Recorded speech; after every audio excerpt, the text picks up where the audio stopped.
Hi, this is Mary Jane from Hayes Sewing Machine Company, and today I am going to show you, as part of our creative video series, how to make the Japanese knot bag. This pattern is from Wyoming Farms.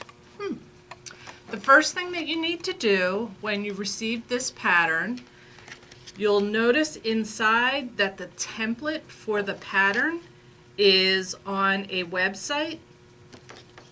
So you need to go to this website and download the pattern, which I did. There you go. It comes in two sizes, small and large. It prints out onto 4 pages.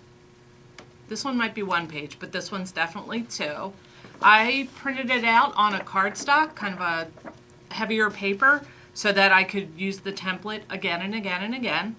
And then there are directions to cut out the template, and then you need to attach it. Today, I'd use tape. Today we are going to be doing the large size. And this is what the bag looks like when it is done.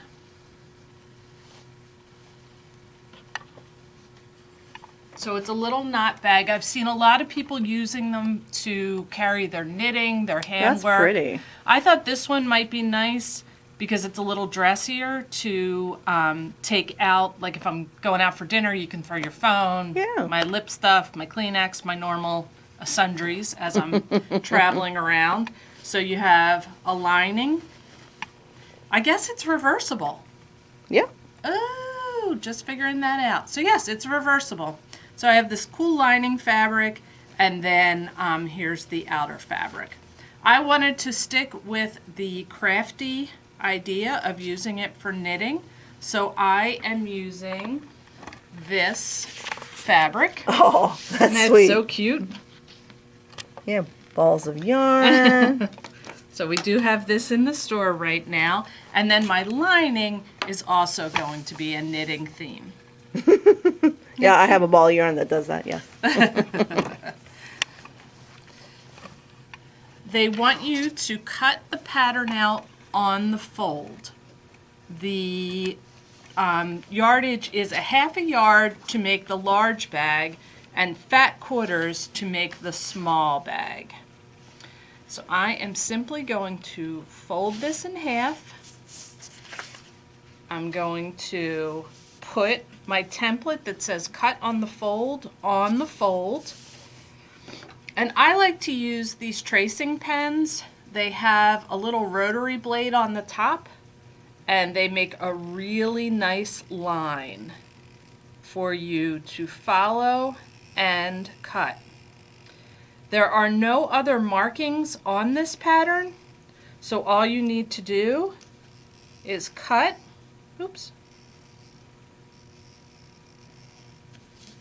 after you have traced.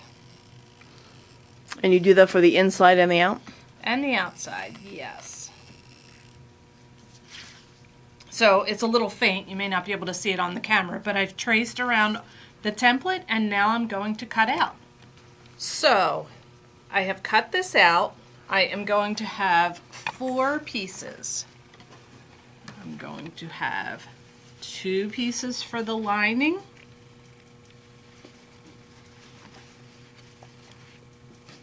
and 2 pieces for the outside.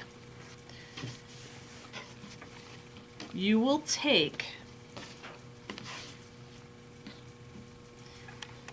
the 2 pieces and lay them right sides together.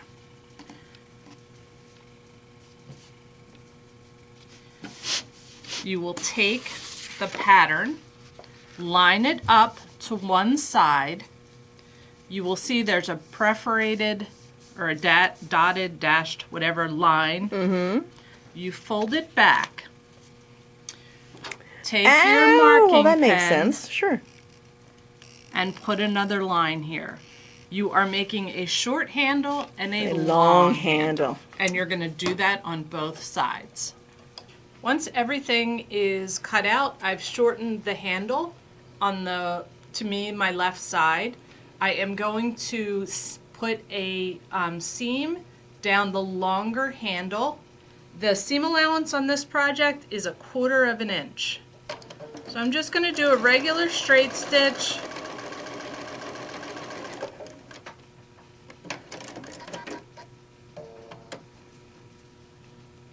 Take it over to my iron, open up that seam.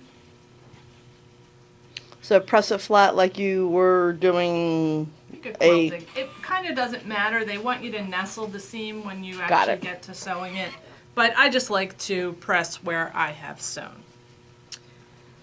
So now I have 2 U-shaped pieces. Well, they're actually C-shaped. You're going to... We're working on your alphabet? Yes, right, exactly. My left and my right's in my alphabets. All right, got it. You're going to lay them right sides together.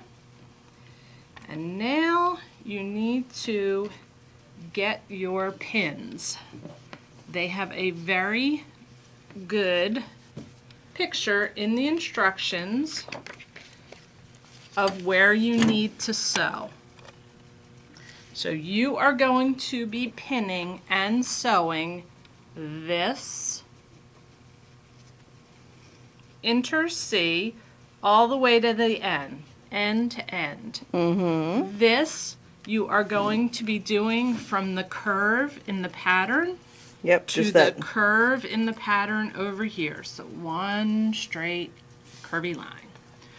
Over here, you are actually going to leave, I would say this is roughly 5 inches from here to here.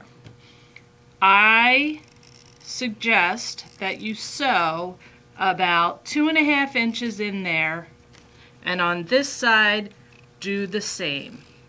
You need to leave this piece open for when we turn the bag. I have stitched the openings that I had pinned. So basically I did the entire middle section. I did the entire piece on this side. And on this side I stitched about 2.5 inches.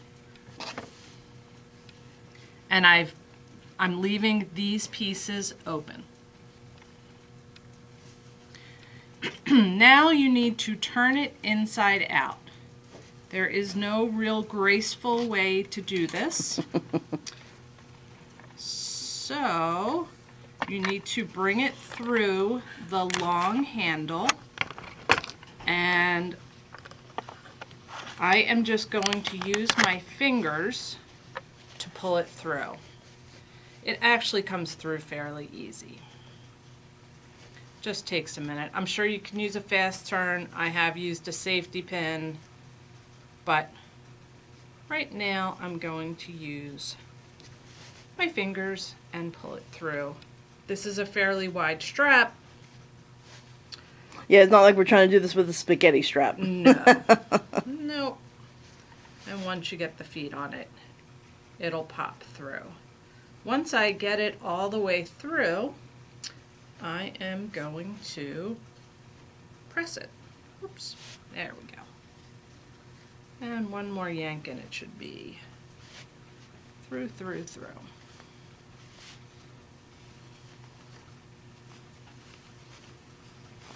All right. Now I'm going to give it a good press, paying close attention to the areas that I have sewn.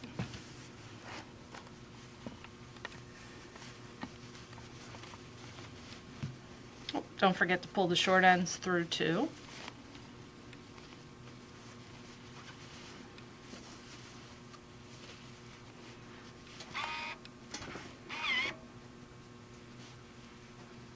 So I'm going to iron the inner ring. I did forget to mention, I did clip the curves on the inside, just like you would normally when you're, after you've sewn a curve, in order to facilitate the turning of the curve. So if you can see, I put a couple clips. Snip, snip, snip. Yep. Careful not to break where I have sewn. And some of this you just need to use your fingers to pull it through and even it out, and then I put the iron on it. I love one of the sayings in this fabric. To knit or not to knit?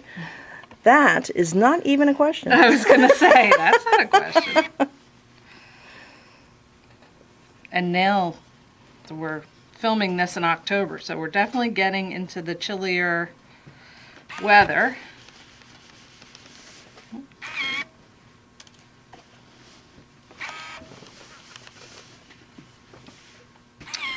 Now, while we're at the ironing table, you will notice on the short handles that now we have a very open seam.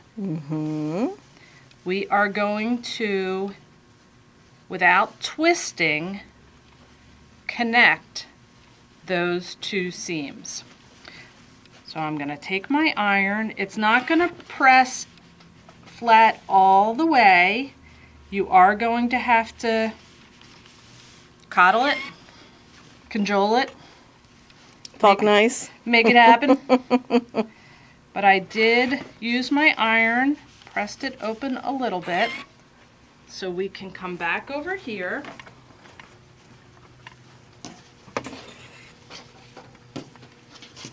Maybe easier to lay this out flat so nothing gets twisted.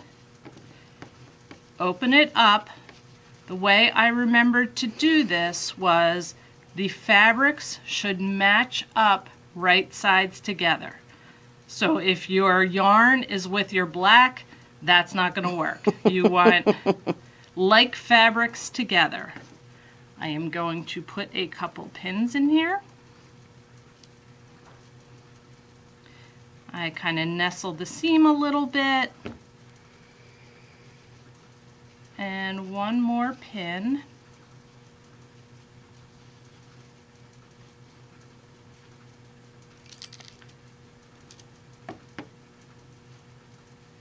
And I have it together. Now I'm going to carefully put it under my needle Without twisting. without twisting and sew a 1/4 inch seam. And again, this is not the prettiest work. You're really going to be massaging it as it goes through. It wants to curl on you.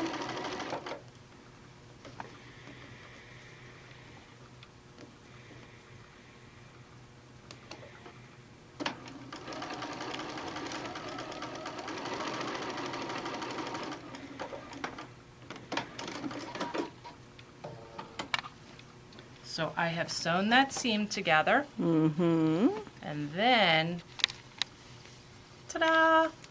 Flatten it out and then tuck the sides. Nice. I'm going to press again. And then they suggest doing a basting stitch to hold this together. This is not a top stitch, it's a basting stitch. It's a long stitch, and it is a stitch that we will pull out at the end. So I'm going to lengthen my stitch quite a bit. I use the right button. And I am going to just hug up against the edge and sew.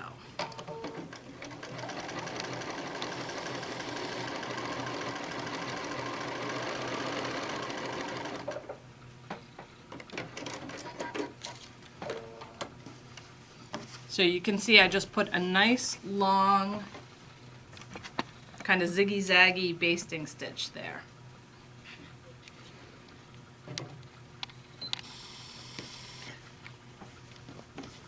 Still kind of looking like a bib to me. Yep. Okay. A front and back bib. Yes, exactly. Now you want to construct the base of the bag.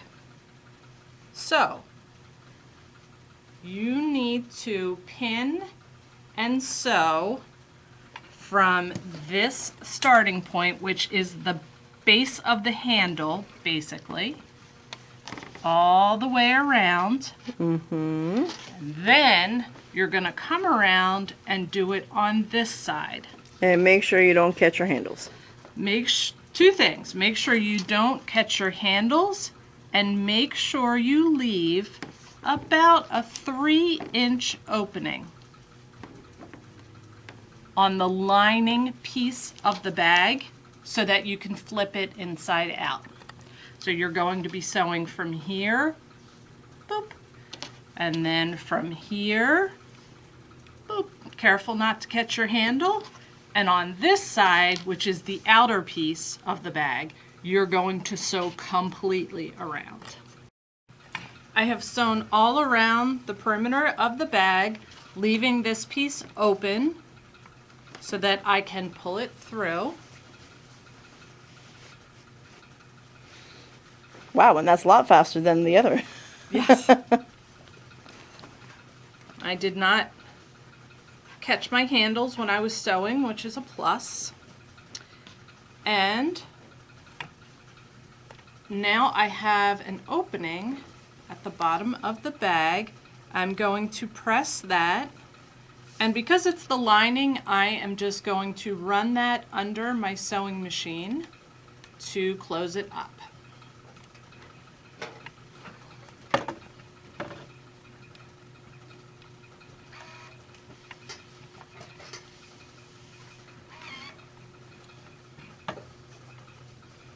Just making sure my curves are curvy.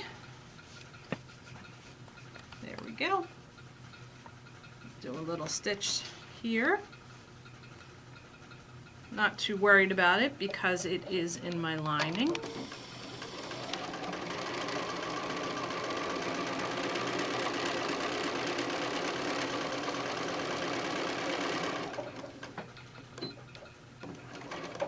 I guess if I was keeping the bag reversible, I may hand stitch that just for a neater look.